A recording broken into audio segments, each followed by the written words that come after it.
One in three women will struggle with anxiety or depression in her lifetime. One in three women will pause her education or career to care for someone else. And one in three women will question whether or not she truly belongs in the room she has worked so hard to enter. There's another statistic you might not have thought about in school or work. One in three women will be victims of domestic violence in her lifetime. And Fresno County has one of the highest calls to law enforcement regarding domestic violence throughout the state of California. Let me tell you about one of them. She was loud in the best way, heavily involved in her community, leadership roles, organizations. Teachers called her bold. Friends called her loyal. Her family called her strong. She thought she was in love. But slowly, without noticing, she was losing her sparkle. Her laughter became quieter, her voice smaller. That girl was me. I was 18. I just received my acceptance letter into Fresno State, hoping to become a first-generation college graduate. I had all these plans for myself. That acceptance letter felt like proof that everything I had worked so hard for meant something. I remember packing up my childhood bedroom, photos, the posters on the wall, the trophies and the medals from high school, all the way down to my collectible Spider-Man merch. Moving into my very first apartment with my best friend felt like freedom. It felt like everything we had envisioned for ourselves was finally going to happen. We talked about what this next chapter would look like for us. Going to football games, decorating our shared apartment, going grocery shopping without having to call our moms, and trying to keep a plant alive. I was finally ready to step into this life I knew I deserved.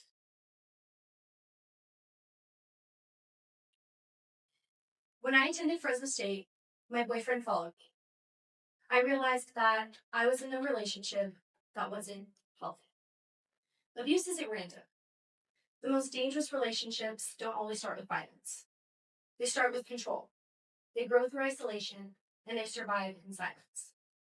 And the truth is, it's happening all around us, in ways that we can't always see. One day, I decided to take a step of faith. I applied to be a peer ambassador of wellness on Fresno State's campus. This gave me a chance to step outside of the walls that I was trapped in. It gave me a chance to learn about my mental health, about domestic violence and abuse. When I was a peer ambassador, I heard other people's stories. I heard them talk about their courage, their resilience, even their struggles. And for the first time, I realized that I wasn't alone. I wasn't broken, and I wasn't weak. That small sense of agency, that gave me the courage to leave the relationship that had been slowly taking pieces of me away. When I left that relationship, I did something that I thought was unthinkable. I graduated college. I was a first-generation college graduate.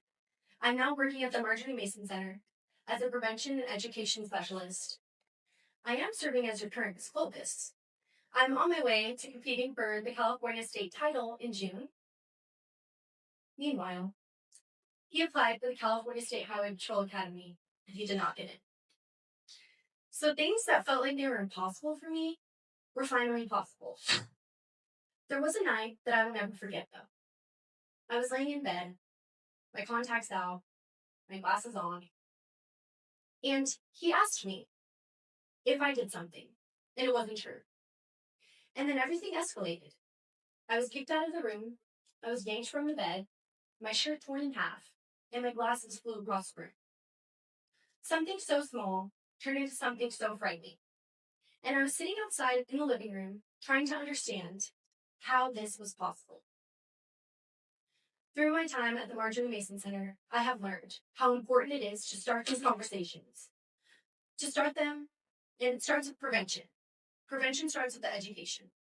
And the conversations that I have with these students and these teenagers, just like one that I was before, is so important because if we do not start these conversations, how are we to know what an unhealthy relationship looks like? Today I stand here not as someone who got out. I took back my life. I found my voice again. I turned my pain into purpose. And if you leave here remembering anything, remember this. I might have not looked like a statistic. I look like someone sitting right next to you. And the next one will too. Ask the hard questions. Be the person that makes it safer to speak. And together, we can ensure that no one goes through this alone. Thank you.